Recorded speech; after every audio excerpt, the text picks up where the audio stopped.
अस्सी घाट या बनारस में कहूँगी यहाँ से इन घाट से बेहतर कोई जगह नहीं हो सकती थी, ये जानने के लिए, इस बात के आकलन के लिए कि कौन इस चुनाव में जीत रहा है। हम नहीं जानते कौन जीत रहा है हार रहा है, लेकिन आकलन जरूर कर सकते हैं मुद्दों के आधार पर, नेताओं के आधार पर।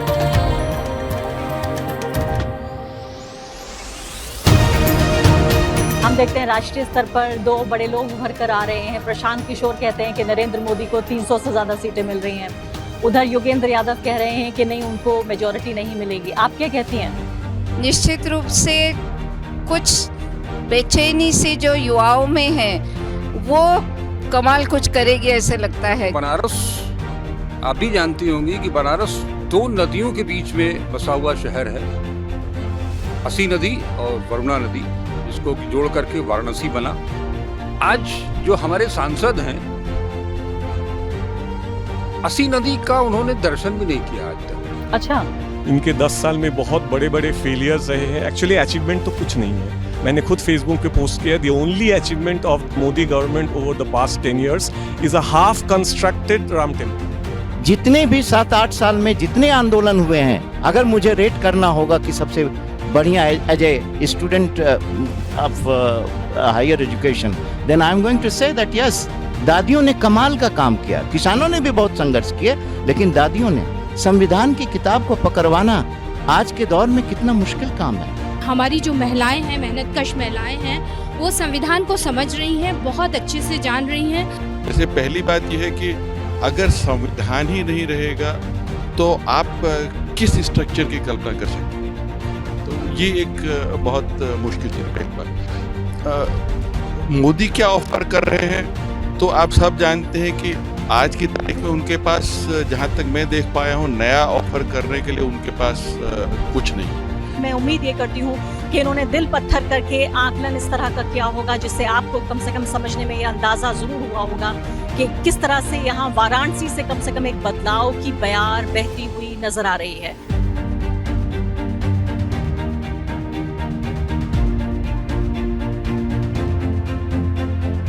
नमस्कार, द वायर में आपका स्वागत है। मैं हूं आरफा खानम शेरवानी। सुबह बनारस यानी बनारस की सुबह तो पूरी दुनिया में मशहूर है, लेकिन हम शाम बनारस यानी बनारस की शाम में आपको यहाँ ले आए हैं। अस्सी घाट पर यहाँ मौजूद हैं। अब आखिरी बिल्कुल फेज हमारे चुनाव का, जो लोकसभा के चुनाव हो रहे हैं, आखिरी चरण में हम पहुंच चुके हैं। और जब से शुरू हुआ था ये चुनाव, तब से आखिर के चरण तक, पहले चरण से 7वें चरण तक, ये चुनाव जमीन से लेके आसमान तक बदल चुका है। ये चुनाव शुरू हुआ था इस आभास के साथ कि फिर से वही नेता को हम फिर से प्रधानमंत्री बनाएंगे, और अब आके ये पूरा चुनाव एक बड़ी चुनौती के तौर पर उभर कर आ रहा है। विपक्ष का हौसला बुलंद है और शायद अस्सी घाट या बनारस में कहूंगी यहाँ से इन घाट से बेहतर कोई जगह नहीं हो सकती थी, ये जानने के लिए, इस बात के आकलन के लिए। मैं भविष्यवाणी में तो यकीन नहीं रखती, लेकिन आकलन में जरूर रखती हूँ कि मेहमानों के साथ, उन मेहमानों के साथ जिनका न सिर्फ कि बनारस बल्कि पूरे देश की राजनीति पर उनकी नब्ज पे हाथ रहता है, उन लोगों को आपके लिए इकट्ठा किया है, ये बताने के लिए, ये एक तरह से एक विचार देने के लिए, एक आकलन के लिए कि कौन इस चुनाव में जीत रहा है। हम नहीं जानते कौन जीत रहा है हार रहा है, लेकिन आकलन जरूर कर सकते हैं मुद्दों के आधार पर, नेताओं के आधार पर। प्रधानमंत्री नरेंद्र मोदी की ये कंस्टिट्यूएंसी है। खबर ये आ रही है कि अब वो 26 तारीख यानी आज से लेकर और 1 जून तक यहीं पर डेरा डाले रहेंगे। देश भर में जाएंगे लेकिन वापस आएंगे यहीं पर। 10 साल से उन्होंने इस कंस्टिट्यूएंसी को न सिर्फ के देश बल्कि दुनिया में मशहूर किया है। टूरिस्ट नगरी है ये। हम जब यहाँ आ रहे थे, हमने देखा न सिर्फ के देश से बल्कि विदेशी भी, इतनी भीषण गर्मी में यहाँ विदेशी जो टूरिस्ट हैं उनका भी तांता लगा हुआ है। मेहमानों से आपको इंट्रोड्यूस करा देती हूँ। मेरे साथ प्रोफेसर बिंदा परांजपे हैं, जो कि डिपार्टमेंट ऑफ हिस्ट्री से आती हैं। दूसरे खास मेहमान मेरे साथ प्रोफेसर A.K. मुखर्जी हैं, रिटायर्ड हो चुके हैं IIT BHU से।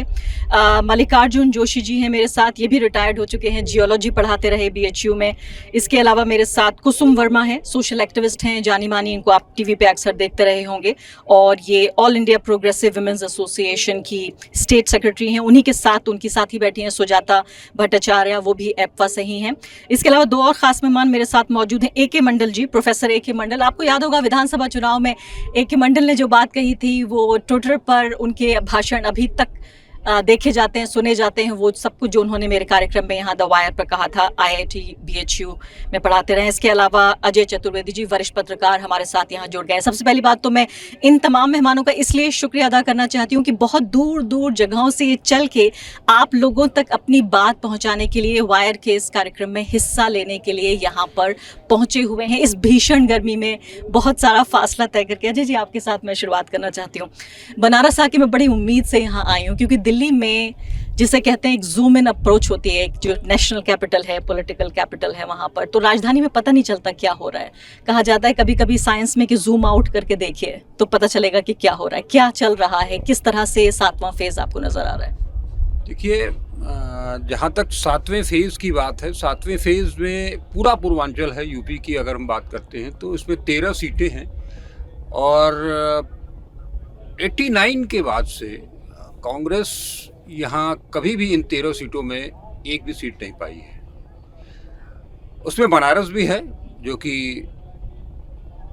प्रधानमंत्री जी का संसदीय क्षेत्र है। इस बनारस से 2004 में आखिरी बार कांग्रेस को जीत मिली थी, राजेश मिश्रा विजयी हुए थे। तब से लेकर के और आज तक हम 89 से बात कर रहे हैं। 89 से 2024 आ गया, विकास की बहुत सारी बातें की जा रही हैं बनारस को लेकर के, पूर्वांचल को लेकर के। आपको शायद यकीन नहीं होगा, बनारस आप भी जानती होंगी कि बनारस 2 नदियों के बीच में बसा हुआ शहर है, असी नदी और वरुणा नदी, जिसको जोड़ करके वाराणसी बना। आज जो हमारे सांसद हैं, असी नदी का उन्होंने दर्शन भी नहीं किया आज तक। अच्छा, वो लंका से चलते हैं, रोड शो करते हुए उसी रास्ते से गुजरते हैं, लेकिन कभी भी उन्होंने असी नदी को देखा भी नहीं। ये शायद पहली बार हमारे दर्शकों को ये जानकारी मिल रही होगी, क्योंकि इस खबर को छपने की इजाजत नहीं है। हाँ, हम लोग सोशल मीडिया पर, यूट्यूब पर इस बात का बहुत जिक्र करते रहते हैं। आपको माने जब भी वो आते हैं वहां एक पर्दा लगा दिया जाता है। मुझे याद है कि पर्दा विपक्ष के भी नेता आते हैं तो वो भी लगा दिया है, उस समय भी लगाया जाता है। लेकिन 2000 एग्जैक्ट हम नहीं बता पा रहे हैं, 2019 या 2022 के चुनाव में मालवीय जी की प्रतिमा लंका से प्रियंका जी का रोड शो निकला और असी नदी के पास पहुंच करके जो पुल था, वहां जैसे ही वो पहुंची उन्होंने अपने काफिले को रोक दिया और उतर करके उस सीढ़ियों से वो नीचे गई थी और वहां का उन्होंने हाल देखा था। उन्हें रोका जा रहा था, लेकिन उन्होंने कहा कि नहीं, मैं रुकने वाली नहीं हूं। ये पर्दा लगा क्यों है ये मैं जानना चाहती हूँ। तो क्या क्या आप कारपेट बिछा करके क्या क्या ढकेंगे, क्या क्या ढक दिया गया। आप भी जानती हैं कि पूरे हिंदुस्तान में एक शब्द गंगा जमुनी तहजीब का जिक्र होता है। वो गंगा जमुनी तहजीब और कहीं से नहीं, इस बनारस से है। उस तहजीब को भी ढका गया पूरी तरह से। बनारस वो शहर है, एक जिंदा दिल लोगों का शहर था। आज मैं आपसे कहता हूं कि कहते हुए शर्म आती है। कबीर साहब की एक वाणी है, संत कबीर साहब की, साधो ये मुर्दों का देश। इसी शहर में एक डॉक्टर पिछले 16 दिन से आमरण अनशन पर है। वो एक हृदय रोग विभाग के अध्यक्ष हुआ करते थे।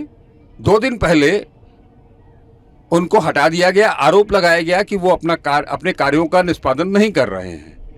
वो आदमी 24 घंटे अपने जहां अनशन पर बैठा हुआ है, वो वहीं पर लगातार मरीजों को भी देख रहा है और ऑफिशियल काम भी कर रहा है। तो हम दावार पर उनसे ज़रूर बातचीत करेंगे। मैंने इसको तय किया है कि ज़रूर उनसे मिलने भी जाएंगे। मुझ तक ये बात खबर दिल्ली तक भी पहुंच चुकी है।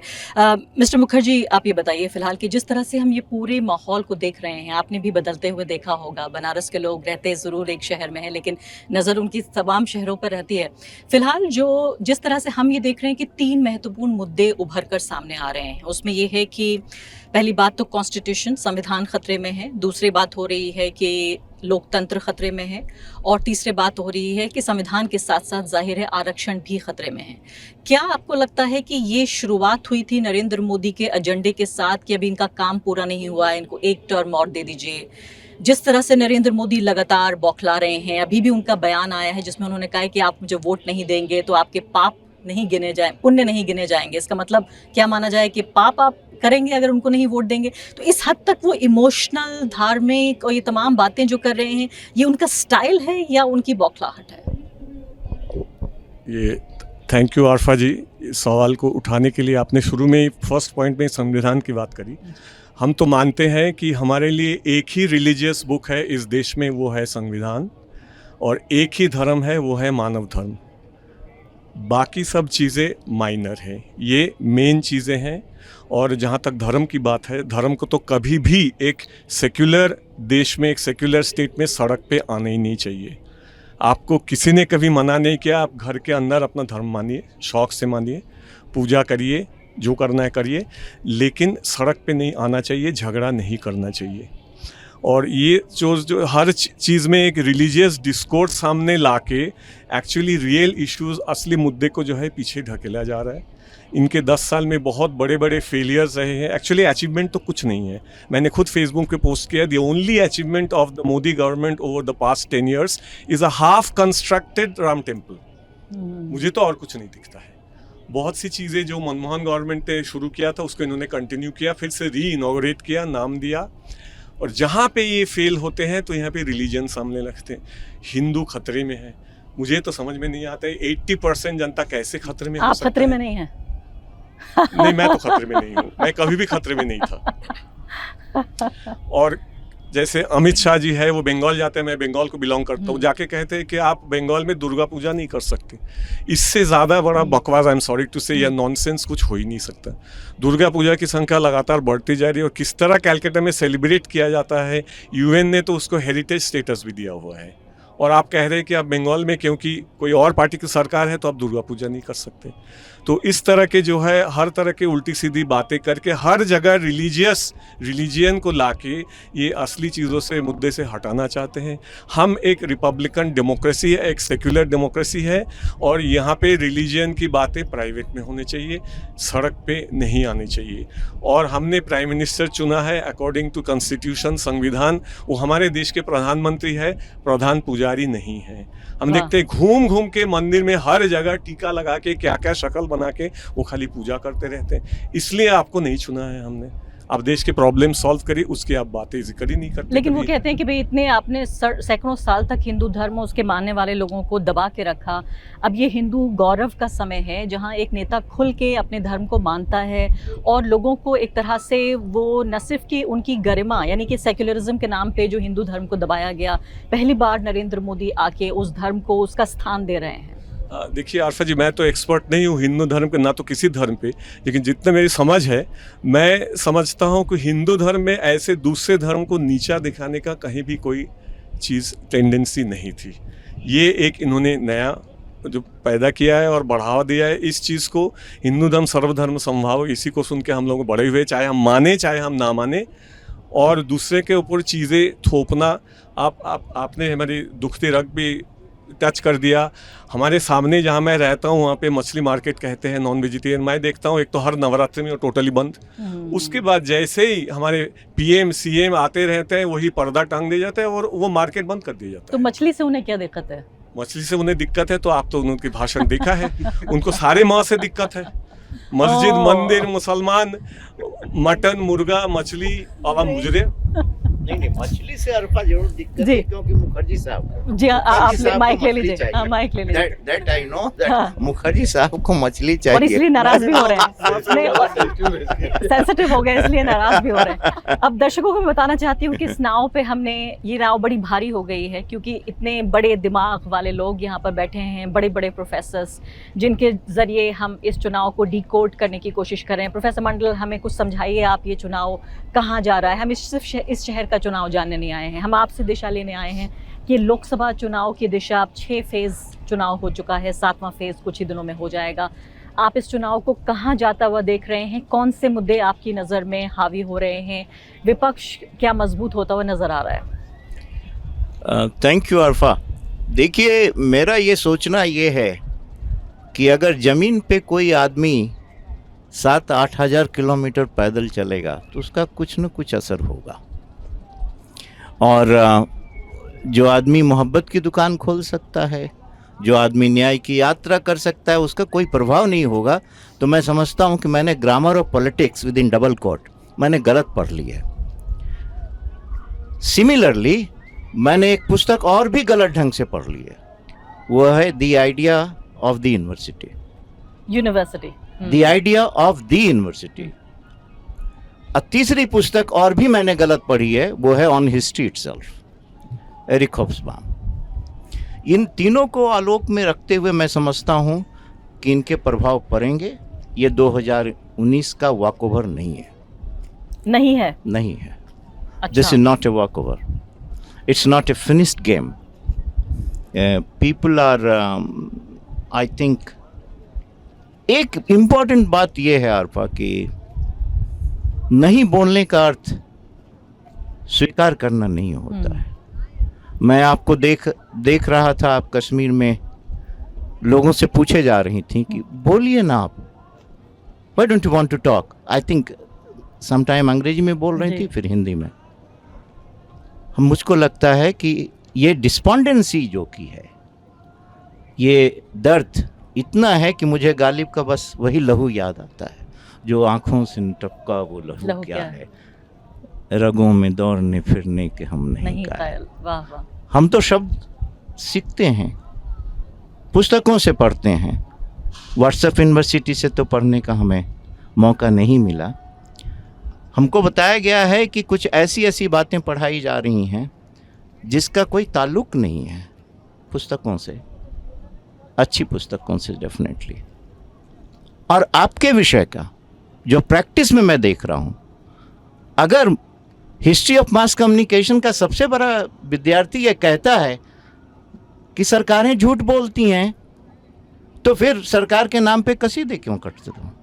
This is the textbook statement. Any professor of history of mass communication, if he is allowed to go to the class, पहले बताएंगे बच्चों को कि बच्चे ये ख्याल रखना कि सरकारें झूठ बोलती हैं। दिस इज योर एक्सियम, स्वयं सिद्ध साध्य जो थ्योरम है वो है, और इसको हम लोगों ने बिल्कुल धाराशाही कर दिया। एंड किसी थियोरेटिकल प्रोपोजिशन को अगर आप धाराशाही करती हैं तो आप समझ जाइए डेमोक्रेसी अपने आप धाराशाही हो जाएगी। चुनाव कहाँ जा रहा है? चुनाव जो कि हमको लगता है, मेरा ये मानना है कि चुनाव जो कि है एक फाइट के दौर में है। और सबसे खूबसूरत बात ये हुई कि लोगों ने संविधान के बारे में बोलना शुरू किया।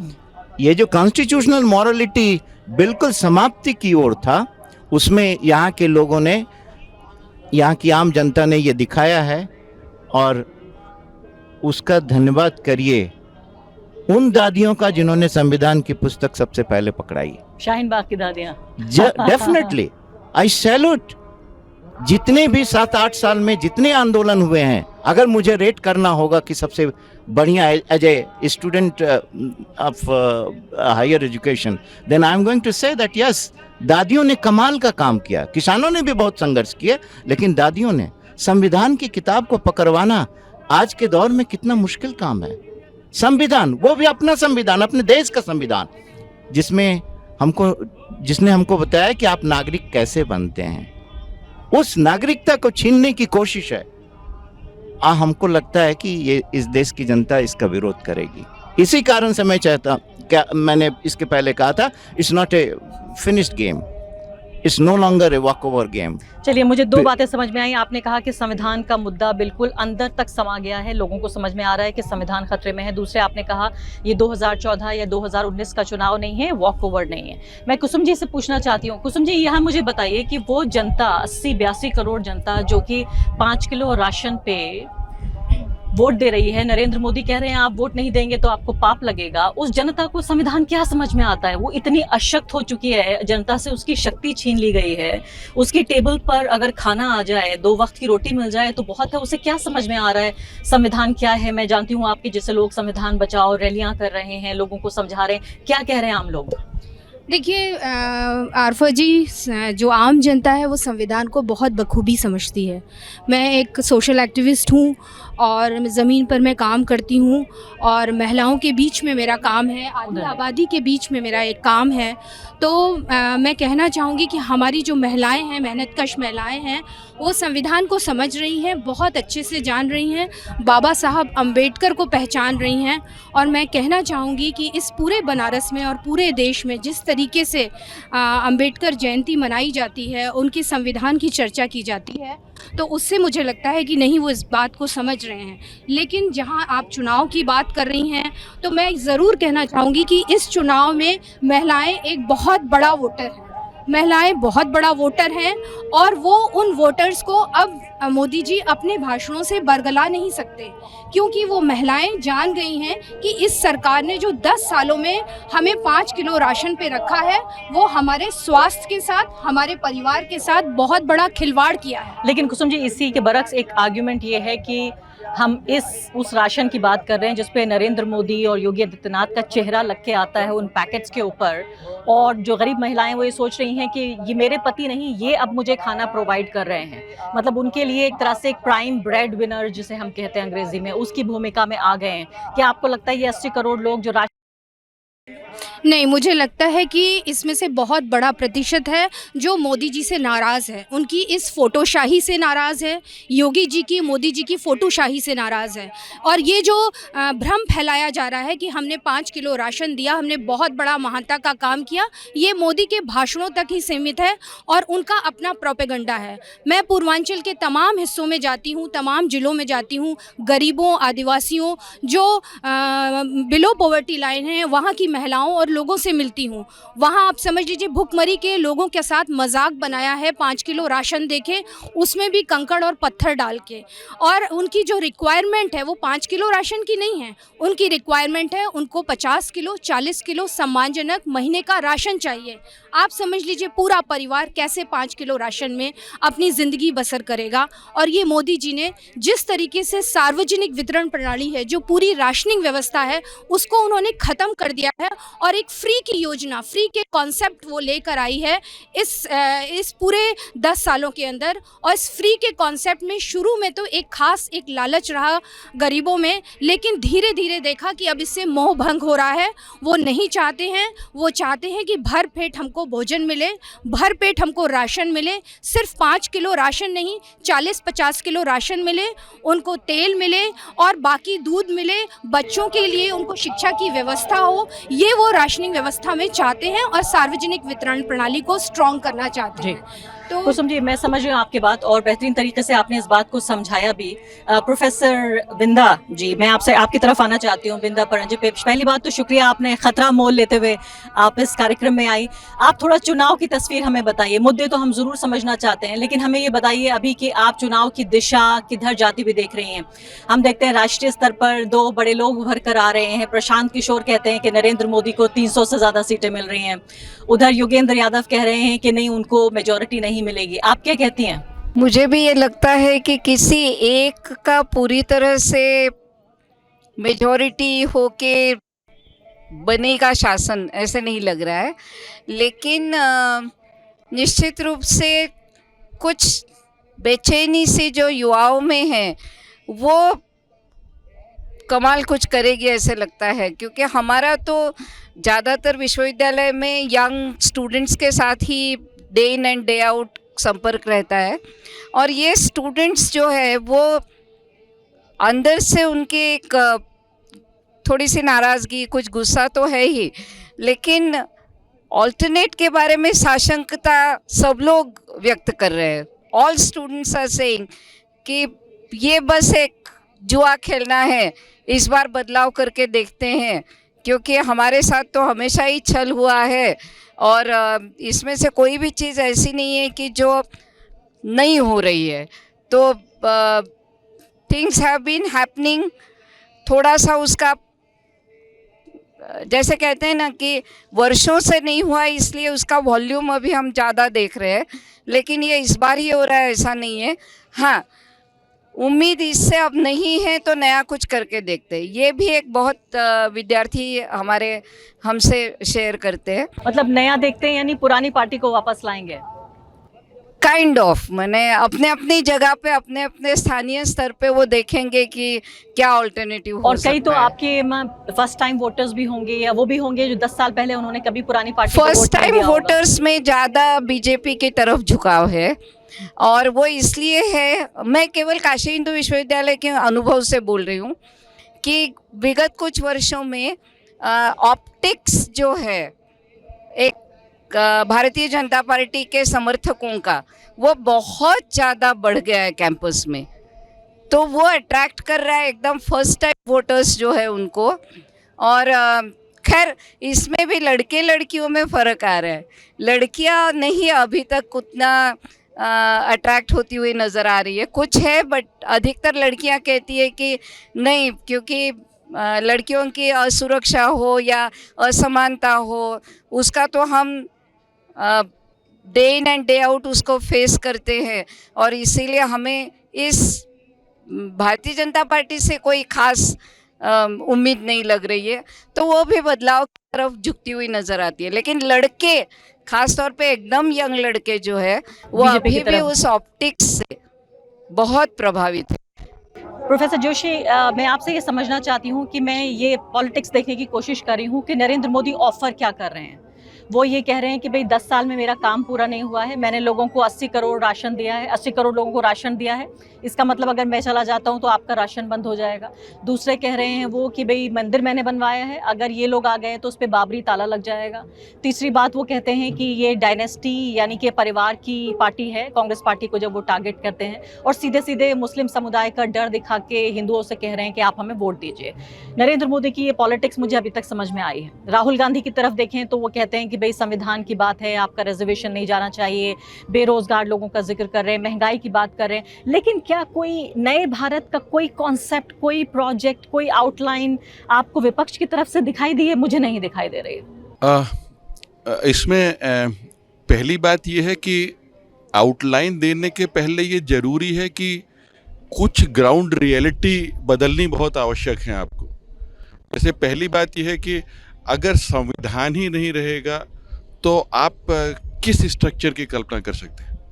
तो ये एक बहुत मुश्किल चीज़ है. पहली बात, मोदी क्या ऑफर कर रहे हैं तो आप सब जानते हैं कि आज की तारीख में उनके पास, जहाँ तक मैं देख पाया हूँ, नया ऑफर करने के लिए उनके पास कुछ नहीं है.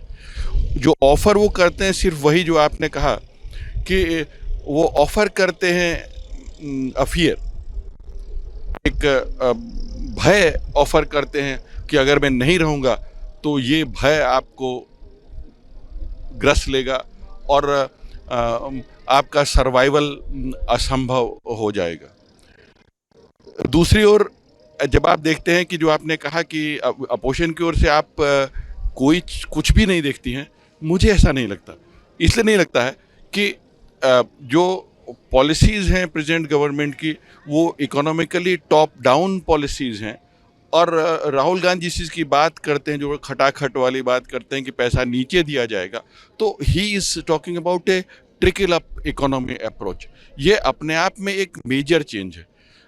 इसमें जितनी इकोनॉमिक्स, मैं समझता हूँ, बेसिकली साइंस का विद्यार्थी हूँ, लेकिन मैं जानता हूँ कि दुनिया में कहीं भी टॉप डाउन जो इकोनॉमिक का ट्रिकलिंग है वो कहीं भी उसने आम आदमी के लिए रिलीफ नहीं दे सका वो.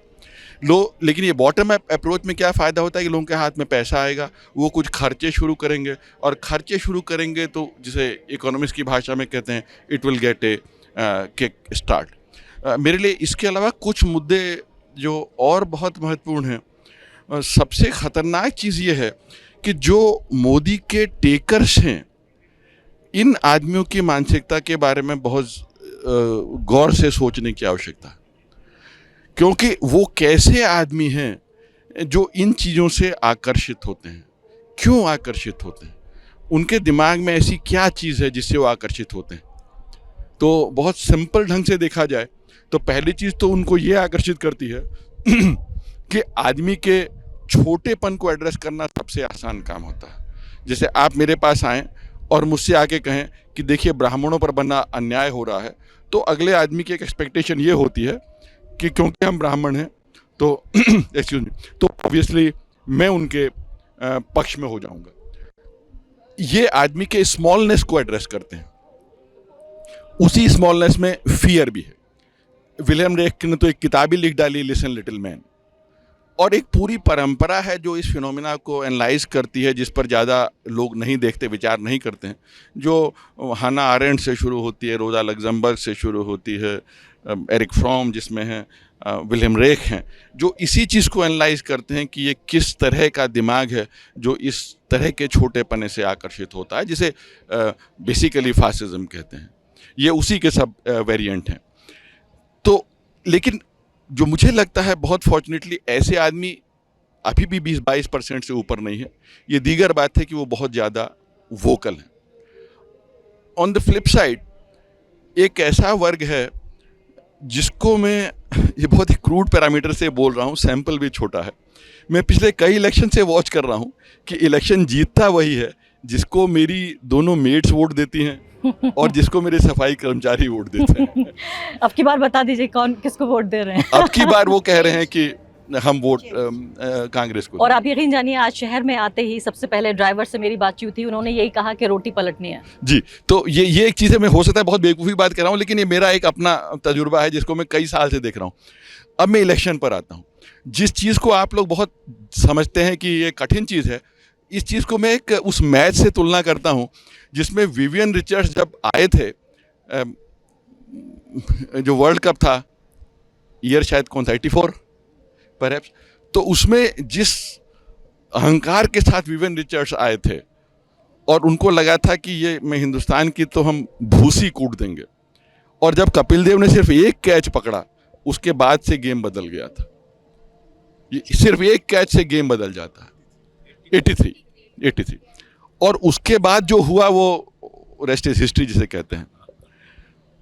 ठीक इसी तरह से आप लोग बाकी सारी बातें सुनते हैं, लेकिन हम लोग को एक इतना ज़्यादा ऑरा से हम लोग वो हैं, या होता है मैं बेसिकली इनकॉरेजेबल ऑप्टिमिस्ट हूँ, मेरी प्रॉब्लम है अपनी, तो वो उसका आप मुझे क्षमा करेंगे।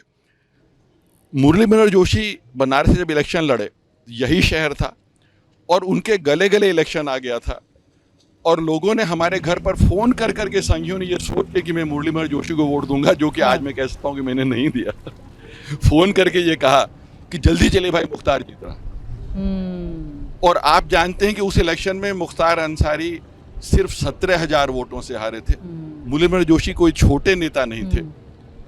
तो इलेक्शन का स्विंग, मोदी 56% वोट इनको मिले थे। 56% वोट में विपक्ष निश्चित एकजुट है। और कल मैंने जो प्रियंका गांधी और डिम्पल के रोड शो में जो केमिस्ट्री देखी, मैं अरिथमेटिक की बात नहीं कर रहा हूँ, उसके युवाओं में जो एग्रेशन था, आक्रोश था, रोष था, और अगर आप अनुमति दें शायद और स्ट्रॉन्ग शब्द इस्तेमाल करना चाहता हूँ, जो गुबार था उनके अंदर, वो मुझे लगता है सिर चढ़ के उसे बोलना चाहिए। अगर ऐसा नहीं होता है तो ये मेरे लिए आश्चर्यजनक हो। प्रोफेसर मंडल, अगला सवाल मैं आपसे करना चाहती हूँ। मुझे ये बताइए कि हमने ये देखा, ये शुरू हुआ इलेक्शन, अब की बार 400 पार आएगा तो मोदी ही, फिर उसके बाद चेंज हुआ, लाएंगे तो मोदी को ही। अब नरेंद्र मोदी कह रहे हैं कि देखिए मैंने 400 पार कह के फंसा दिया इन लोगों को, विपक्ष को, और बड़ा हंसते हुए, मजाक उड़ाते हुए उपहास कर रहे हैं वो विपक्ष का, और वो कह रहे हैं कि देखिए मैंने फंसा दिया। इसका मतलब मोदी को भी अंदाजा हो गया है, या उन्होंने भी अपना नारा बदल दिया है 400 पार। लेकिन इस सब के बीच जो एक दुविधा है वो ये कि आम दर्शक, मैं तो ये मानती हूँ वोटर को, मेरे लिए वो दर्शक है जो कमेंट करता है, जो कनेक्ट करने की कोशिश करता है, जिसके ज़रिए मैं समाज और राजनीति को समझती हूँ, वो ये कह रहा है कि ये लोग नहीं हारेंगे क्योंकि सिस्टम इनके हाथ में है, मीडिया इनके हाथ में है, इलेक्शन कमीशन को इन्होंने प्रभावित कर रखा है, जुडिशरी को इन्होंने कॉम्प्रोमाइज़ कर रखा है, समाज का इन्होंने एक तरह से उसकी जहन साजी या इंडोक्ट्रिनेशन उन्होंने कर रखा है। तमाम कमियों के बावजूद ये नहीं हार सकते, ये असंभव है। ऐसा मानना सही नहीं होगा, क्योंकि अगर मैं फासिस्ट के इतिहास को देखता हूँ तो अधिक से अधिक उसकी ज़िंदगी शायद 10 साल की होती है। हिस्ट्री का विद्यार्थी नहीं हूँ, लेकिन पढ़ता ठीक ठाक हूँ, तो मैं ये जानता हूँ कि इतिहास के दृष्टिकोण से ये सही नहीं है। और ये जुमलेबाजी तो पॉलिटिशियन तो करते ही रहते हैं, ये उनका ऑर्नामेंट, अगर श्रृंगार कहें तो कोई अतिशयोक्ति नहीं होगी। तो ये भी, लेकिन सबसे अधिक जो कि हमारी कुलीग जो कि हैं बिंदा जी ने कहा, ये ऑप्टिक्स का खेला है।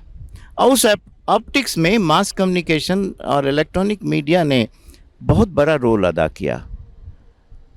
इस देश की जनता को मीडिया को कभी माफ़ नहीं करना चाहिए। मैं ये बहुत ही स्ट्रॉन्ग शब्द का इस्तेमाल कर रहा हूँ।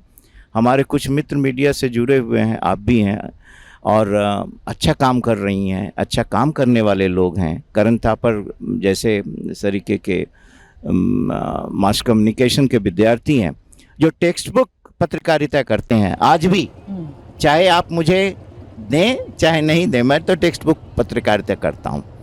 अगर आम दर्शक आप पे इन्वेस्ट किए हैं अपना समय, तो उनको ये जानने का हक है कि प्रोफेसर मंडल क्या सोच रहे हैं, और आपका ये दायित्व है कि आप हमसे ऐसे ऐसे सवाल करें ताकि जो आपका मकसद है वो पूरा हो। और इसको हम लोगों ने छोड़ दिया। आपको मैं एक बात मैं कहना चाहता हूं कि पिछली बार जब आप हमारा ये ऐसा ही जलसा करवाया था 2019 के चुनाव में, तो एक बहुत बड़े आदमी हैं अर्णव जी, अगर आप नाम सुने होंगे तो, गोस्वामी उनके यहाँ से कुछ आ गया फ़ोन, हमारी बेटी की सहेली कंटेंट राइटर या कुछ बोलते हैं आप लोग, जो कि रिसर्च करती है, तो बोले कि अंकल को तो नहीं जाना है वहाँ। हमने कहा कि अरे तुम तो उसकी नौकरी करती हो उसके यहाँ। बोला नहीं, अंकल नहीं जा सकते वहाँ पे, I know the way things are managing, she is a very very junior level. तो मैं ये कह रहा हूँ कि पत्रकारिता को तो तहस नहस किया। और फासिज्म की पहली शर्त है, what was wrong with you mister Modi as chief minister? हमने पत्रकारिता को ठीक से हैंडल नहीं किया, उन्होंने ठीक से हैंडल किया। उन्होंने कहा 2002 का जब उनका इंटरव्यू था कि क्या कोई ऐसी चीज है जिसे आप फिर से बदलना चाहेंगे अगर आपको मौका मिले, तो उन्होंने कहा मैं अच्छे से हैंडल करना चाहूंगा। तो अल्टरनेटिव व्यू पॉइंट में आप दे रहे हैं। उनको दुख नहीं होगा अब इस बात का, प्रधानमंत्री मोदी को दुख नहीं होगा, कभी नहीं होगा, कभी नहीं, वो दुख अमर होगा इस बात के लिए। लेकिन एक इसका अल्टरनेटिव मॉडल, जो अल्टरनेटिव मॉडल की बात है, इंदिरा गांधी ने इमरजेंसी लगाई, ओके, रूल बुक के हिसाब से गलत था। जब उनसे पूछा गया लंदन में कि एक गलती जो आपने सीखी है इससे, तो बोला कि कभी भी आपातकाल नहीं हराना, नहीं लगाना है, नहीं लगाना है। So there लेकिन ये वो लोग हैं जो बायोलॉजिकली बॉर्न हैं, जो अपनी गलतियों को कबूल करते हैं। वो लोग जो दैवीय शक्तियों की वजह से वो बने हैं प्रधानमंत्री, वो इसको कबूल नहीं करेंगे। Okay. अजय जी, मैं आपसे समझना चाहती हूँ, आखिरी बिल्कुल सवाल आपसे, फिर उसके बाद आपसे पूछूंगी। ये मुझे बताइए कि अभी प्रोफेसर मंडल ने कहा कि ऐसी बात नहीं है कि वो लोग जो ये सोच रहे हैं कि विपक्ष को आना चाहिए और बहुत हो गया, अब की बार जाइए मोदी सरकार, सिस्टम पे भरोसा रखना चाहिए, इलेक्शन कमीशन चाहे फॉल्टी है, ख़राब दिख रहा है, कॉम्प्रोमाइज़ दिख रहा है, लेकिन उम्मीद नहीं भूलनी चाहिए। मान लेते हैं कि अगर ऐसा नतीजा आता है जिसमें नरेंद्र मोदी फिर से चुन के आ जाते हैं, तो क्या एक पीसफुल ट्रांसफ़र ऑफ पावर, क्या शांतिपूर्ण तरीके से सत्ता को ट्रांसफ़र करेंगे ये लोग या नहीं? अगर मोदी तीसरी बार आते हैं जी, नहीं, अगर नहीं आते हैं, देखिए ये डर तो है, ये डर है कि अगर चुनाव का परिणाम इनके पक्ष में नहीं आता है तो पूरे देश भर में क्या हालात होंगे इसकी कल्पना हम आज नहीं कर सकते हैं। अंदर अंदर हम इस बात को सोच जरूर रहे हैं, लेकिन जैसा आपने ट्रंप के साथ देखा, वो भी रिजिड थे हारने के बाद, सत्ता छोड़ने के लिए वो भी तैयार नहीं थे। और हिंदुस्तान में भी अगर बहुत मामूली अंतर होता है पक्ष और विपक्ष के भीतर, तो एक बड़े माने इतने बड़े पैमाने पर हॉर्स ट्रेडिंग होगी जिसकी हम लोग कल्पना नहीं कर सकते हैं। यानी आप ये कह रहे हैं कि कुछ भी ले देकर सरकार बना लेंगे, कमजोर सरकार बनाएं, क्योंकि बार बार ये जो आभास है, ये जो आकलन है कि विपक्ष इस वक्त इतनी कमजोर हालत में है और जी। जो हमारी संस्थाएं हैं वो इतना ज्यादा इतना झुक गई हैं कि सजदे में लेटी हुई हैं। ऐसे में ये उम्मीद करना कि ये सब कुछ बिल्कुल जैसे नॉर्मल डेमोक्रेसीज फंक्शन करती हैं, यहाँ 4 बार कम से कम फाशिज्म का जिक्र हुआ। पहले मैं इस शब्द को बोलने में मेरे रोंगटे खड़े होते थे, लेकिन अब जिस तरह के साइंस नजर आ रहे हैं, ऐसे में क्या ये माने कि ये नॉर्मल प्रक्रिया के तहत सब कुछ हो जाएगा? एकदम नॉर्मल प्रक्रिया के तहत ऐसा हम लोगों को तो नहीं लगता है। हाँ, एक चीज जरूर है कि वो चाहे जो कुछ भी चाहें, वो जो चाहेंगे वही होगा, ये भी नहीं है। अच्छा। क्योंकि अभी जो हम लोगों ने चर्चा की, जिस संविधान की चर्चा की, अभी 2-3 दिन पहले मैं इस पर स्टोरी कर रहा था। यूनिवर्सिटी यहीं BHU में ही से रिटायर हैं professor MP Singh, law college में डीन भी रहे, और काफ़ी उनसे हमारी अचानक बार बार तो हमको लगा कि आखिर इसके बारे में कुछ जानकार लोगों से बातचीत की जाए। तो जो संविधान को लेकर के जो चर्चा उस लाल किताब के माध्यम से राहुल गांधी ने पूरे देश भर में दिखाना शुरू किया है, वो ग्रामीण इलाकों में भी लोगों के दिमाग में पहुंच चुका है। इसलिए पावर ट्रांसफर करने में अगर कुछ आप हिला हवाली करते हो तो उसका परिणाम भी चुपचाप बैठ करके ये देश उसको सुन लेगा, सह लेगा, ऐसा भी नहीं होने वाला है। जी, अब बिल्कुल आखिरी बात आपसे प्रोफेसर मुखर्जी, अगर नरेंद्र मोदी फिर से आ जाते हैं, ये देश किस दिशा में जाएगा? जो मंडल जी ने जिक्र किया था फैशिज्म का, उस दिशा में पूरे हाई स्पीड से चला जाएगा। हो सकता है हिंदू राष्ट्र डिक्लेयर कर दे, और जो है हमारे फंडामेंटल राइट्स अभी ऑलरेडी बहुत कम हो गया है। हम डेमोक्रेसी खाली समझते हैं कि 5 साल में चुनाव करा के हम सत्ता बदलने की बात होती है, ऐसा नहीं है। सारे इंस्टीट्यूशंस हमारे ध्वस्त हैं, लोगों के मन में जहर भर दिया गया है, टॉक्सिसिटी इतना ज़्यादा है, तो बहुत ज़्यादा तबका है जो उनको सपोर्ट भी करती है। तो we will be heading towards fascism. और ये उन्होंने पार्लियामेंट पे लास्ट स्पीच पे कहा था कि आगे बहुत बड़े बड़े चेंजेस होने वाले हैं, ये हम आगे आके बताएंगे। ये it was very ominous what he said over there. He did not spell out, उन्होंने नहीं कहा था, लेकिन यही था उनके मन में कि डेमोक्रेसी को पूरी तरह खत्म कर दें। कुसुम जी, आखिरी बात कि ये भी एक खतरे को साथ में लेके चलना है ज़रूर कि अगर दोबारा ऐसा होता है, मान लेते हैं कि प्रधानमंत्री फिर से बन जाते हैं नरेंद्र मोदी, या उनकी सरकार आ जाती है, या मान लेते हैं कोई और नेता बनता है भाजपा से, तो उसका रोड मैप तो यही होगा। ऐसे में संविधान को खतरा हो रहा है, और ख़ासकर दूसरा मुस्लिम समुदाय अपने आप में काफ़ी नर्वस महसूस कर रहा है। आज भी मैंने कई लोगों से बातचीत की और कोई भी कार्यक्रम तक में आने को तैयार नहीं है। आरफा जी, मैं देखिए ज़मीन पे काम करने वाली महिला हूँ, इसलिए मुझे हमेशा ज़मीन के लोगों पर काफ़ी भरोसा रहता है। इसलिए मेरे जहन में, मेरे दिमाग में अभी ये कोई सूरत नहीं बन रही कि वो दोबारा इस टर्म में आने वाले हैं। और मेरे दिमाग में यही है जो आम जनता कह रही है, बनारस का बुनकर समाज कह रहा है, बनारस की मेहनतकश जनता कह रही है, बनारस की आवाम यही चाह रही है, और पूरे देश की आवाम, सिर्फ बनारस नहीं, वो इस नफ़रत को दोबारा कंटिन्यू नहीं करना चाहते। इस बदलाव, समाज में बदलाव के लिए ये लोकसभा चुनाव होता है, और लोग, आप कहीं भी लोगों से पूछ लीजिए, वो कह रहे हैं कि इस बदलाव के लिए सरकार को बदलना पड़ेगा।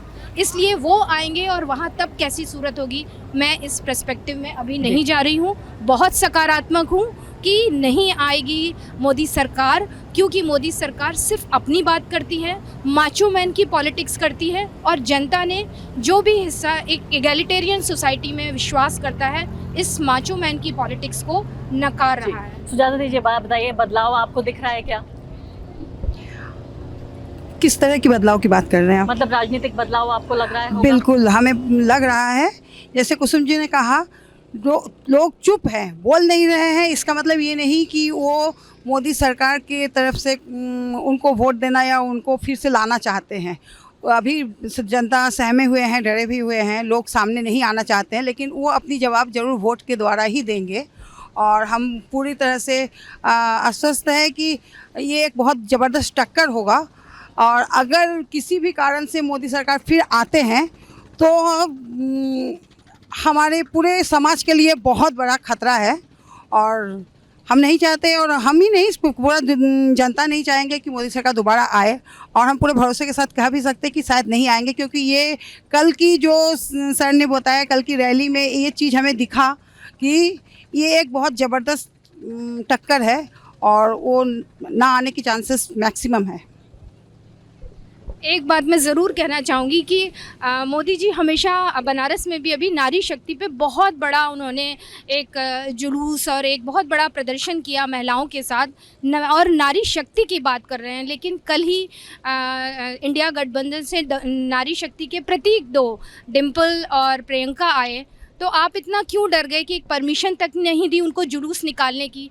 तो ये तो कहीं से भी जायज़ नहीं है कि आप नारी शक्ति की बात करें और 2 नारियां जो अपना जुलूस लोकतंत्र और संविधान के माध्यम से निकालना चाहती हैं, उसको आप मना कर दे रहे हैं। ये सवाल है। Last comments. राजनीतिक बदलाव टू अ लार्ज एक्सटेंट होगा, बस वही है कि मेजॉरिटी किसी एक पक्ष की होगी और वो सरकार बनेगी। ऐसे बीएचयू के छात्रों का हमारा जो अनुभव है उससे नहीं लगता है। अगर उसको एक सैंपल मान लें तो कम से कम बनारस से आपको ये नहीं लग रहा कि किसी भी एक दल और एक समूह को मेजॉरिटी मिल रही है, ऐसा मुझे नहीं ऐसे नहीं लग रहा है बनारस प्रोफेसर जोशी आप?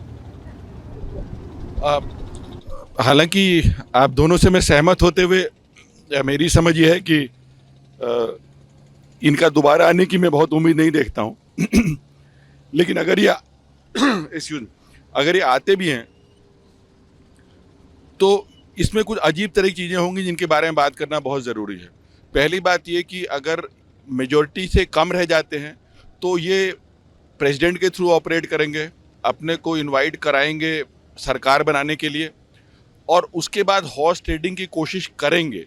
लेकिन अब आप समझिए कि हॉर्स ट्रेडिंग डिफ़िकल्ट होती जाएगी। इसका कारण एक बहुत सीधा है। क्यों डिफ़िकल्ट हो जाएगी? इसलिए डिफ़िकल्ट होगी क्योंकि ये स्टेट गवर्नमेंट नहीं है। यहाँ हॉर्स ट्रेडिंग करके आप दूसरे पक्ष में जाते हैं जहाँ आप गुलाम हो जाएंगे, और दूसरी ओर अपने साथ रहते हुए बिना हॉर्स ट्रेडिंग के दूसरे पक्ष में रहते हुए आप वो रहेंगे जहाँ आप सत्ता का सुख भोगेंगे। तो मुझे लगता है कि इन 2 चीज़ में बहुत ज़मीन आसमान का अंतर है कि हॉर्स ट्रेडिंग पार्लियामेंट के अंदर करना ये आसान काम नहीं होगा। और अगर ये प्रधानमंत्री बनते भी हैं तो इनमें से 2-4 बातें हो सकती हैं। एक तो हो सकता है कि इनमें से किसी किस्म का अटल बिहारी वाजपेयी प्रकट होने की कोशिश करे, जिसकी संभावना बहुत कम है। दूसरी बात, ये एक झुके हुए सिर वाले प्रधानमंत्री होंगे, और ये दोनों ही स्थितियाँ भारतीय लोकतंत्र के लिए बहुत ही सुखद स्थितियाँ होंगी। ये मेरी आज।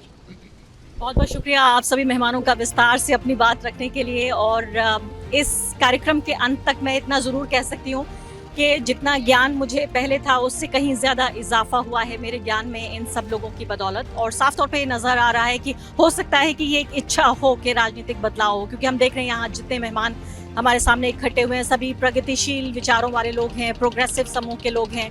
और जिस तरह की कंजर्वेटिव हमने बिल्कुल ओछी और तुच्छी राजनीति जो हमने देखी है उसके खिलाफ हैं, तो हो सकता है ये इनकी मनोकामना हो। लेकिन उसके बावजूद भी मैं उम्मीद ये करती हूँ कि इन्होंने दिल पत्थर करके आकलन इस तरह का किया होगा जिससे आपको कम से कम समझने में ये अंदाज़ा ज़रूर हुआ होगा कि किस तरह से यहाँ वाराणसी से कम एक बदलाव की बयार बहती हुई नज़र आ रही है।